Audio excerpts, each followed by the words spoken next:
మొన్న గానగాపూర్కి వెళ్ళినప్పుడు అక్కడ అయ్యగారు చెప్పారు, ట్విట్టర్లో నా వీడియోస్ చూస్తుంటారంట.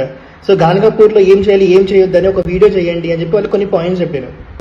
భీమా అమరజ అని 2 నదులు అక్కడ కలుస్తాయి, అది సంగమం. అక్కడ నది స్నానం చేస్తారు చాలా మంది. అక్కడ ఎవడో చెప్పాడంట, మీరు వేసుకున్న బట్టలు నది స్నానం చేసినప్పుడు వదిలేస్తే మీ దరిద్రం పోతుంది అని చెప్పి. అది విన్నాక ఎడ్డి జనాలు బట్టలు వదిలేయడం స్టార్ట్ చేసారు. వేసుకున్న బట్టలు వదిలేస్తే దరిద్రం పోతుంది అని అంటే ఇంట్లోకి వెళ్ళి అన్ని బట్టలు తెచ్చి అక్కడ వదిలేయచ్చు కదా, కొత్త బట్టలు వేసుకోండి, మరి కొత్తగా దరిద్రం మళ్ళీ స్టార్ట్ అవుతుంది, మళ్ళీ పోయినప్పుడు మళ్ళీ వదిలేయచ్చు. నది స్నానం ఎట్లా చేయాలి అని అంటే 3 సార్లు మునిగి లేస్తే చాలు.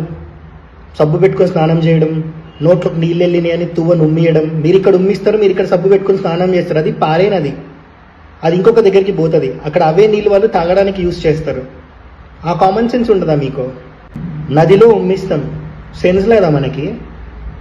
అక్కడ అయ్యగాళ్ళు చెప్తుంటే ఇంత వర్స్ట్గా ఉన్నారా జనం అనిపించింది.